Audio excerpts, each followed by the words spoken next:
L'Assemblée des comités de France, la DCF, propose une série de tutoriels pour accompagner les intercommunalités sur différentes questions qui se posent à elles dans un contexte marqué par de nombreuses évolutions, tant pour les communautés à caractère urbain que celles du milieu rural.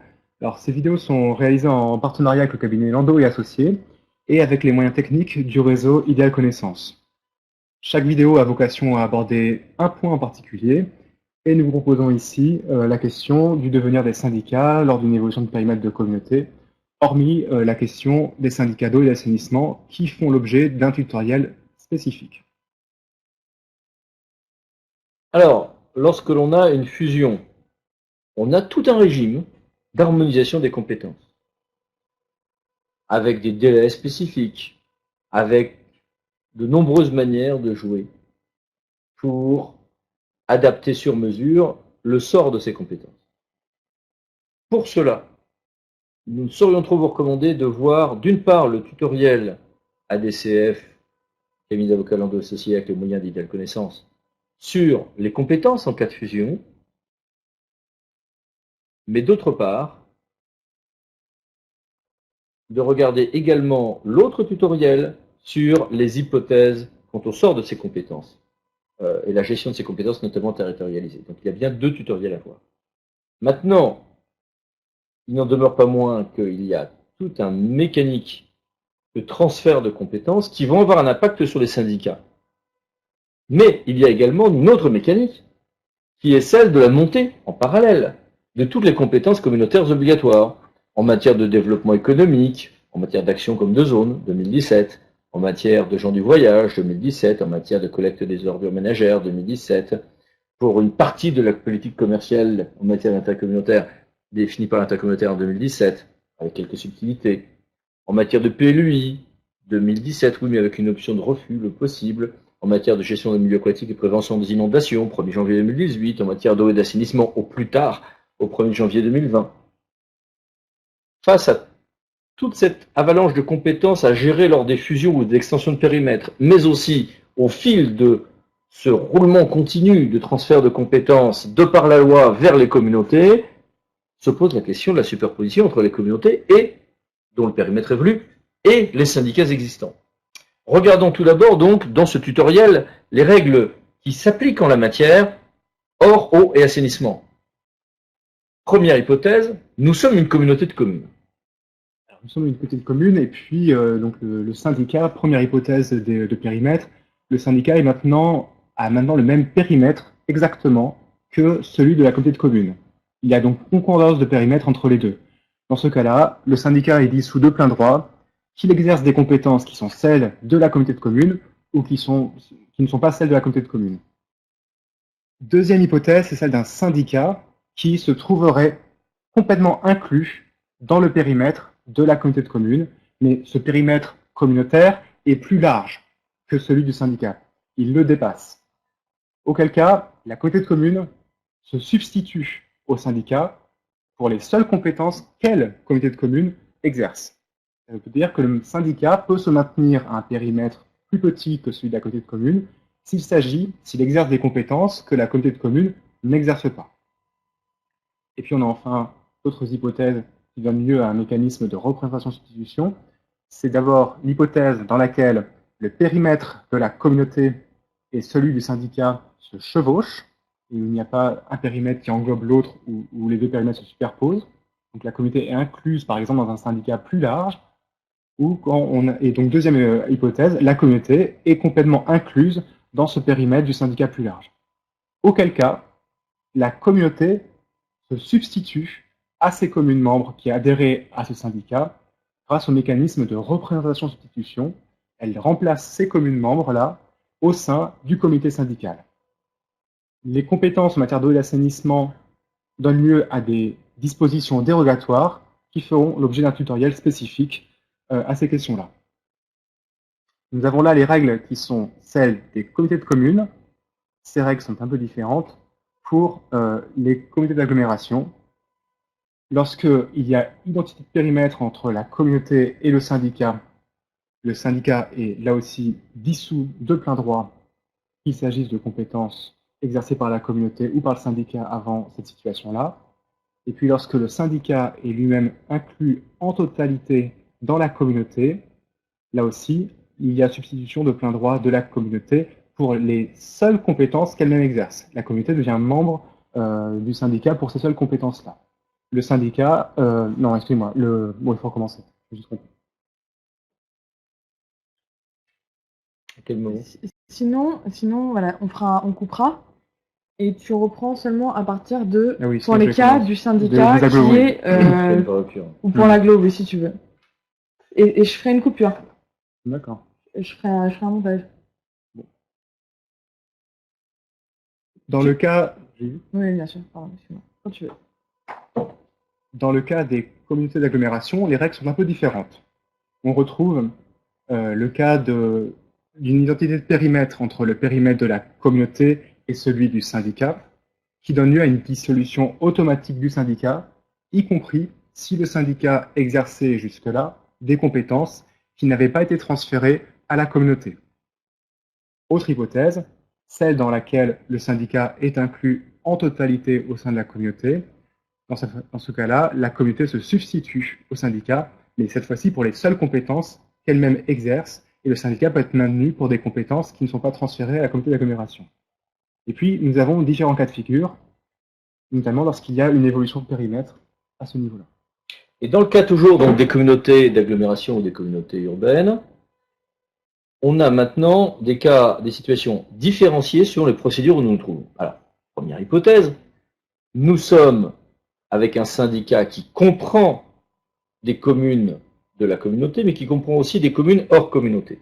Donc, soit il y a intersection de périmètre, soit il y a la communauté incluse dans le périmètre du syndicat. Et dans ce cas-là, il peut y avoir des cas de création de communautés ou de fusion de communautés conduisant à une communauté d'agglomération ou de transformation en communauté d'agglomération. Dans ces hypothèses-là, il y a à chaque fois retrait pour les compétences obligatoires et optionnelles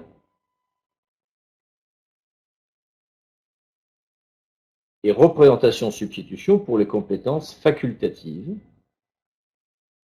avec un sort un peu particulier à réserver à la compétence GEMAPI, puisque là, il y a un cas particulier, car il y a représentation-substitution quand la communauté est incluse dans le syndicat ayant la compétence GEMAPI. Autre hypothèse, j'ai une extension de périmètre, sauf eau et assainissement. Et là, j'aurais bien un retrait, un peu comme dans la phase précédente, pour les compétences obligatoires et optionnelles, alors que j'aurais une représentation substitution pour les compétences facultatives, mais avec un retrait, donc y compris pour la GEMAPI. Et enfin, je peux avoir, toujours sauf eau et assainissement, une extension de compétences. Et là, il y a une spécificité qui donne lieu parfois à des débats juridiques un peu infinis à vrai dire. Car il y a représentation-substitution pour les compétences dites facultatives. Ça tombe bien, c'est ce qu'on a connu dans les autres hypothèses. Mais il y a également représentation-substitution quand j'ai une extension de compétences, alors que le périmètre ne change pas, que la forme juridique ne change pas. J'ai une représentation-substitution, donc la communauté siège dans le syndicat, en lieu et place des communes antérieurement, quand j'ai une extension de compétences, même pour des compétences optionnelles, qui dans toutes les autres hypothèses donnent lieu à un retrait. Tout en réservant, encore une fois, la question de l'eau et de l'assainissement, qui fait l'objet d'un autre tutoriel.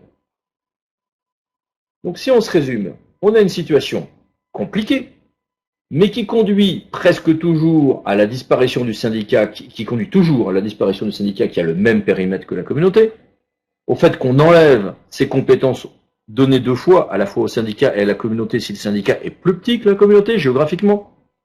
Par contre, quand on a des situations où le syndicat est plus grand que la communauté ou à cheval, il y a une diversité de situations. Souvent dit, on a représentation-substitution, on siège dans la communauté quand on a une communauté de communes, c'est un retrait quand on a une communauté urbaine d'agglomération. Vous le voyez, on est en réalité dans une situation plus complexe, plus subtile et qui permet bien des jeux. Parfois, on crée une communauté d'agglomération où on fusionne des communautés et on prend une compétence au lendemain de la fusion ou avant et on a des effets variés sur le territoire. Retenons quelques points très importants face à ces problématiques. 1. Même quand on siège dans un syndicat en représentation-substitution, on peut se retrouver avec une assez grande difficulté au fil des mentions statutaires du syndicat ou des délibérations intercommunautaires. Imaginez un syndicat de voirie qui donne lieu, par exemple pour une communauté de communes, à représentation-substitution de la communauté pour celle des voiries qui ont été déclarées d'intérêt communautaire. Et imaginez que sur certaines voiries, la commune a gardé la compétence qu'elle a donnée au syndicat, et pour d'autres, on passe par le truchement de la communauté qui siège en représentation-substitution. Le syndicat devient syndicat à la carte, ce qui conduit à une certaine complexité de fonctionnement, peut-être parfois inutile, ou en tout cas qu'il faut avoir anticipé. Autre remarque, il y a des cas où nous venons de décrire qu'il y avait des retraits ou dissolutions de syndicats, oui, mais sauf si, parfois, nous avons un syndicat mixte ouvert, avec un département, une région, une chambre consulaire dans ses membres. Et si on commence à ouvrir la porte de ces problématiques-là, on se heurte aussi à la recomposition des compétences entre ces différentes structures. Autre élément très important, nous avons des syndicats qui ont parfois des compétences eau, assainissement et parfois d'autres compétences, notamment par exemple GEMAPI, avec du coup des effets sur le syndicat qui peuvent se retrouver variés selon les compétences syndicales en question. Ce qui conduit à une chose qui est simple, c'est qu'il faut étudier ceci au cas par cas, de manière anticipée, et bien intégrer que l'on peut avoir des problématiques très subtiles. Ceux qui ont regardé avec passion le tutoriel sur les compétences en matière de fusion ont bien vu que l'on avait dans certains cas la possibilité d'anticiper dès début 2017 les effets de ces harmonisations de compétences, et dans d'autres cas on pouvait les différer, à la fois au fil des libérations intercommunautaires, au fil aussi du délai d'1 an ou de 2 ans que l'on a en ce domaine. Cela peut conduire à différer l'effet de syndicats sur des syndicats de ces extensions de périmètre ou de fusion. Ce qui peut conduire parfois à des dissolutions de syndicats que l'on reporte gentiment aux abords de la fin du mandat. Un autre paramètre, c'est que les indemnités de fonction des syndicats plus petits que la communauté ont été restaurées par la loi du 26 mars 2016, au moins jusqu'à la fin de ce mandat en cours, donc jusqu'à 2020. De même, ces indemnités ont-elles été restaurées s'agissant des syndicats mixtes ouverts, mais sans cette date butoir de 2020, juste un changement juridique à cette date-là. Ce qui est également parfois un paramètre, surtout lorsque on se retrouve à devoir percuter de plein fouet un syndicat présidé par une personne qui gère ce syndicat et à qui on ne peut pas toujours, plafonnement des vice-présidences oblige, ne peut pas toujours donner une vice-présidence à la communauté. Alors, tout ce que j'évoque là peut sembler de peu de hauteur, mais ce sont des paramètres pour l'action publique, qu'on le veuille ou non. Un paramètre qui peut également être pris en compte pour la recomposition de la carte syndicale avec les transferts de compétences, les fusions, c'est la possibilité laissée aux communautés d'adhérer pour certaines parties de leur territoire seulement à différents syndicats, ce qu'on appelle parfois l'adhésion en étoile à des syndicats, qui est autorisée pour certaines compétences, notamment la collecte des déchets, l'eau potable, l'assainissement tant collectif que non collectif, ou l'électricité et le gaz. C'est un facteur d'ajustement qui peut être utile avec l'évolution de la carte intercommunale et la carte syndicale. Et puis cette évolution de la carte communale et intercommunale donne lieu à se poser différentes questions dès lors que les compétences sont transférées au syndicat et que les périmètres ont évolué.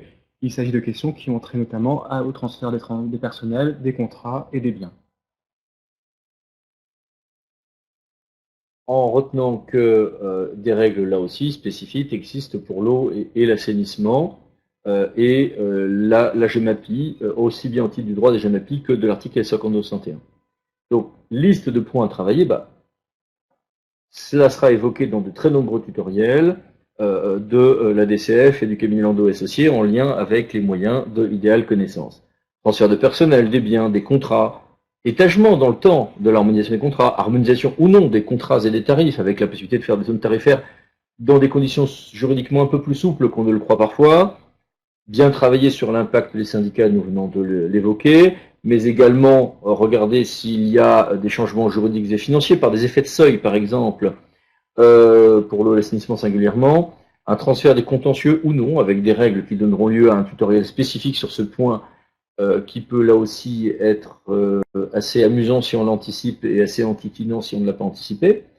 Une nouvelle politique de coopération avec les communes. En effet, une communauté plus grande, c'est aussi d'autres pratiques de mutualisation, c'est la découverte des pratiques de mutualisation de ses voisins, d'autres renouvellements des pratiques de mutualisation avec les communautés voisines.